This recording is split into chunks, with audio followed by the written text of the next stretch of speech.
Bonjour les amis, bonjour à tous, bienvenue dans cette nouvelle vidéo, j'espère que vous allez bien. Encore une fois, je suis très heureux de vous retrouver.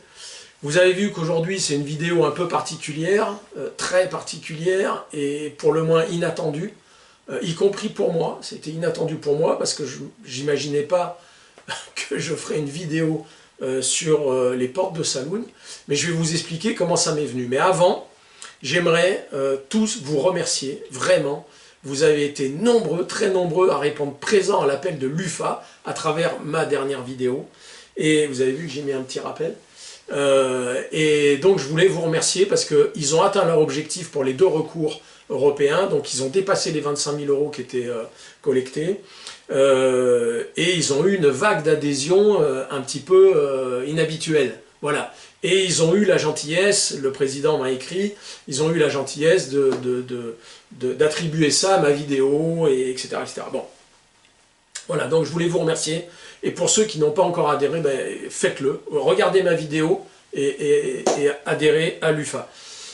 J'en profite pour rappeler, parce que je l'oublie souvent, abonnez-vous à ma chaîne. Voilà. Abonnez-vous à ma chaîne parce que vous êtes très très très nombreux, de plus en plus, à me regarder. Mais 70% ne sont pas abonnés, peut-être même plus ne sont pas abonnés à ma chaîne. Donc abonnez-vous, ça ferait progresser ma visibilité, ça fera progresser mon travail, et il y aura de plus en plus de monde comme ça qui seront abonnés, et c'est très très bien pour la chaîne. Et très encourageant pour moi, vous vous en doutez bien. Alors bon, je ferme cette parenthèse. Alors, pourquoi faire une vidéo sur les portes de saloon? Eh bien, c'est très simple. C'est très simple. Un abonné a eu la gentillesse d'écrire un commentaire sous ma vidéo, je crois, de mémoire, sur ma vidéo sur l'histoire des holsters, les holsters de l'Ouest, vous vous souvenez? Vidéo qui marche très très bien, je vous en remercie. Et dans ce commentaire, il dit que ma façon de raconter les choses est passionnante, et que si je racontais l'histoire des poignées de porte, eh bien, j'arriverais à rendre ça passionnant également. Donc, je remercie cet abonné, parce que, on va pas se mentir, ça fait plaisir, ce genre de commentaires. Alors, j'ai bien compris que les poignées de porte, c'était une plaisanterie, bien entendu, mais dans poignée de porte, il y a poignée, mais il y a porte. Et puis, ça m'a interpellé quand même. Pas tout de suite sur le coup, mais j'ai repensé. Et puis, je me suis dit, est-ce qu'il n'y aurait pas quelque chose à dire sur les portes de saloon? Parce que les portes de saloon, c'est un peu emblématique de tous les westerns. Pratiquement dans tous les westerns, il y a un saloon avec des portes battantes comme on connaît. Et d'ailleurs, j'en veux pour preuve cette petite compile que je vous ai faite, qui est loin d'être exhaustive, j'en ai mis que quelques-uns parce que je voulais pas alourdir le truc. Voilà, je vous laisse regarder, je reviens tout de suite.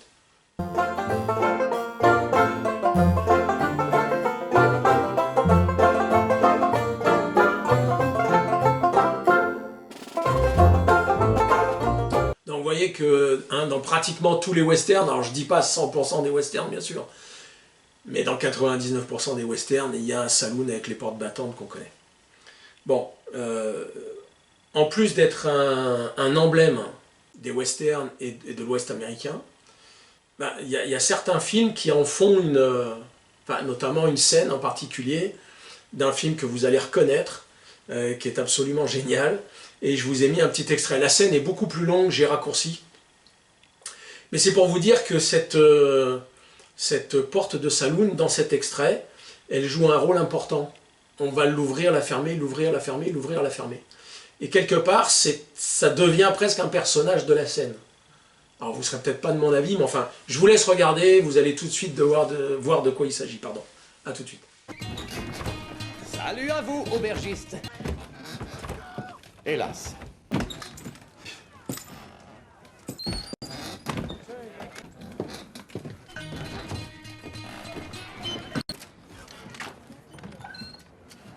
Et oui, je veux bien sûr parler de Django, le fameux Django de Tarantino. Moi, je ne sais pas vous, mais j'ai adoré ce film. J'ai absolument adoré ce film. C'est une revisite de Django, puisque le Django d'origine était incarné donc, par l'acteur Franco Nero, et acteur que l'on voit d'ailleurs dans le Tarantino, dans le Django de Tarantino, Tarantino, c'est un peu sa spécialité de faire appel comme ça des acteurs un peu, enfin, qu'on voit plus trop, et puis les remettre au goût du jour, ce qui est le cas, par exemple, avec, toujours dans Django, avec Don Johnson. Voilà, moi je sais pas vous, mais moi, Deux flics à Miami, j'étais fou de cette série incroyable. À l'époque, hein, bon ben voilà, ça ne nous rajeunit pas, mais voilà, Don Johnson fait un petit rôle complètement autodérisoire d'ailleurs, enfin en autodérision, enfin je sais pas, et fabuleux dans ce film, et Franco Nero a aussi une scène dans ce Django, donc j'ai trouvé sympa de la part de Tarantino de faire ça. Bref, je trouve que dans ce film, eh ben, cette porte de saloon, finalement, elle marque une frontière entre deux mondes. Voilà, hein, bon, on va pas développer. Alors, vous savez, moi, j'aime me plonger, quand je veux raconter quelque chose, je vais chercher le plus de documentation possible. Eh bien, de la documentation sur les portes de saloon, j'ai pratiquement rien trouvé. C'est-à-dire que, évidemment, ça va parler de portes de saloon dans tel ou tel article, dans tel truc, mais ça ne va pas parler des portes de saloon.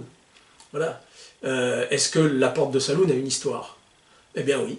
Et pourtant, cette porte, effectivement, elle a une histoire. La porte de saloon a une histoire. Et cette histoire, elle est racontée dans un livre, parce que figurez-vous qu'il existe un livre, que je n'ai pas trouvé en physique, que j'ai juste trouvé en PDF, et dont je vous mets la couverture à l'écran.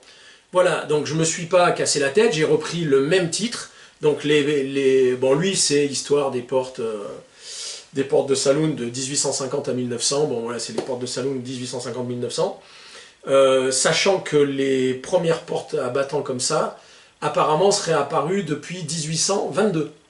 En réalité, 1822. Donc,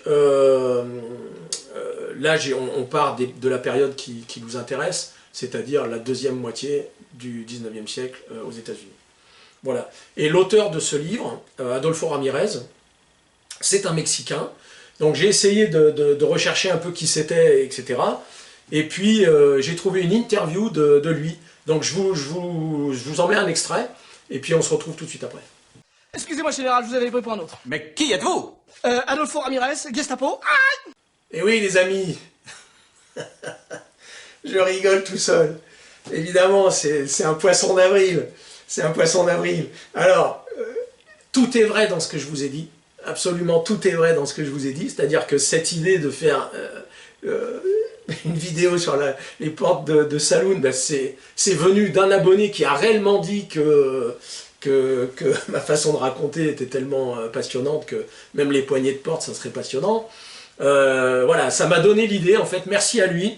Il se reconnaîtra, merci à lui. Ça m'a donné l'idée je me suis dit, je vais faire un poisson d'avril sur les portes de saloon. Et voilà, donc j'espère que ça vous a plu. Il y a peut-être effectivement une histoire à raconter sur les portes de saloon. Franchement, honnêtement, j'ai pas trouvé grand-chose parce que j'ai quand même essayé de me documenter un peu pour préparer ce poisson d'avril. Donc j'ai surtout essayé de collecter quelques images trouvées sur les films, etc. Quelques photos. Mais bon, voilà, c'était une blague en fait. Voilà, c'était un poisson d'avril, j'espère que vous m'en voudrez pas.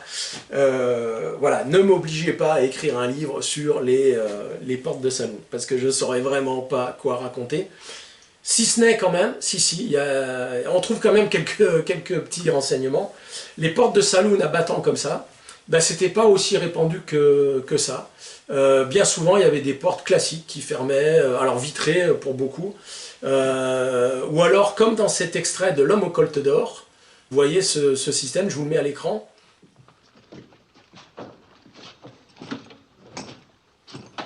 On voit qu'effectivement, voilà. Alors, les portes battants, ça existait, hein, mais ça existait dans les États les plus chauds des États-Unis. Voilà.